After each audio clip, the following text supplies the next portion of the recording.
Hi hello friends welcome to my channel. ఈరోజు ఈ వీడియోలో మన తెలంగాణ రాష్ట్రంలోని ప్రతి మహిళ కోసం ప్రభుత్వం తీసుకొచ్చిన ఒక ముఖ్యమైన అప్డేట్ గురించి ఈరోజు క్లియర్గా మాట్లాడుకుందాం. సో ప్లీజ్ చూడండి, ఇక్కడ కూడా స్కిప్ చేయకండి అండ్ ఊరుకు చూడండి. వీడియోని స్టార్ట్ చేసే ముందు మీకు ఒక small request friends, TG government నుంచి అలాగే సెంట్రల్ గవర్నమెంట్ నుంచి ఏ చిన్న అప్డేట్ వచ్చినా మీరు మిస్ కాకుండా ఉండాలంటే వెంటనే ఈ ఛానల్ని సబ్స్క్రైబ్ చేసుకోండి. అండ్ సబ్స్క్రైబ్ చేసుకున్న వాళ్ళందరూ కూడా సబ్స్క్రైబ్ బటన్ పక్కన ఉన్న గంట సింబల్లో అలాని పెట్టుకోవడం మర్చిపోకండి. ఇలా పెట్టుకోవడం వల్ల నేను పెట్టే ప్రతి ఒక్క వీడియో మీకు నోటిఫికేషన్ రూపంలో రావడం జరుగుతుంది.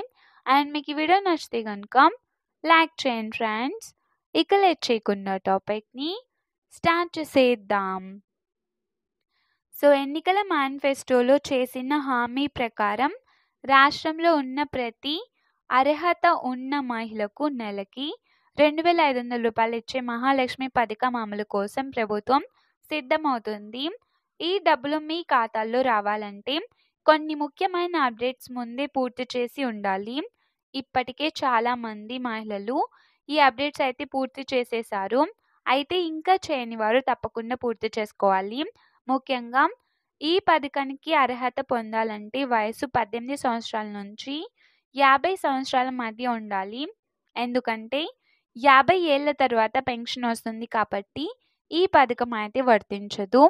అదేవిధంగా రేషన్ కార్డ్, ఆధార్ కార్డ్, వ్యక్తిగత బ్యాంక్ అకౌంట్ తప్పనిసరిగా ఉండాలి. సో ఒక కుటుంబంలో ఎవరెన్ని రేషన్ కార్డులు ఉన్నా కూడా ఈ పథకం ప్రయోజనం మాత్రం ఒక్క మహిళకి మాత్రమే వర్తిస్తుంది. సో మీరు అప్లై చేసిన తరువాత ప్రభుత్వం మీ డాక్యుమెంట్స్ అన్నింటినీ వెరిఫై చేస్తుంది. రేషన్ కార్డు ఉన్న ప్రతి ఒక్కరూ ముందుగా ఈ కేవైసీ అనేది పూర్తి చేయాలి. అంటే మీ ఆధార్తో రేషన్ దుకాణంలో వేలి ముద్ర పెట్టాలి. అదేవిధంగా బ్యాంక్ అకౌంట్కు ఆధార్ ఫోన్ నెంబర్ లింక్ అయి ఉండాలి. లింక్ లేకపోతే డబ్బులు ఖాతాల్లోకి రాకపోవచ్చు. సో చాలామంది పోస్ట్ ఆఫీస్ అకౌంట్లు కూడా తీసుకుంటున్నారు. అవి కూడా పథకానికి తప్పనిసరి, అంటే తీసుకోవచ్చు. అది తీసుకున్నా కూడా పర్వాలేదు. అవి కాకుండా మీరు నార్మల్ బ్యాంక్ అకౌంట్స్ తీసుకున్నా కూడా పర్వాలేదు. పోస్ట్ ఆఫీస్ అకౌంట్లు అయితే కొంచెం తొందరగా పడతాయి అంతే. మీరు ఏ బ్యాంక్ అకౌంట్ ఉన్నా కూడా అర్హత ఉంటే కంపల్సరీగా పడతాయి డబ్బులు.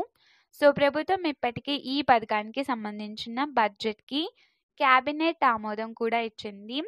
డిసెంబర్ మొదటి వారంలో దరఖాస్తుల స్వీకరణ మొదలవుతుంది.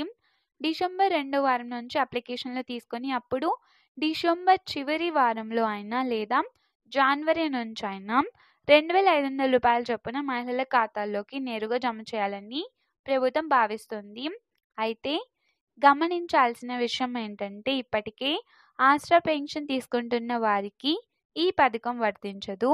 కాబట్టి ప్రతి మహిళ కూడా తప్పకుండా అన్ని అప్డేట్స్ అనేవి రెడీగా ఉంచుకోవాలి.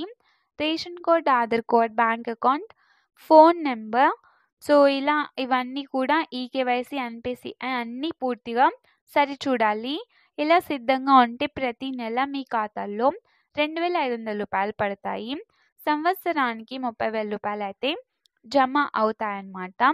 సో టోటల్ ఇన్ఫర్మేషన్ ఫ్రెండ్స్, మీకు ఈ వీడియో నచ్చితే లైక్ చేయండి, షేర్ చేయండి అండ్ సబ్స్క్రైబ్ చేసుకోండి. Thanks for watching.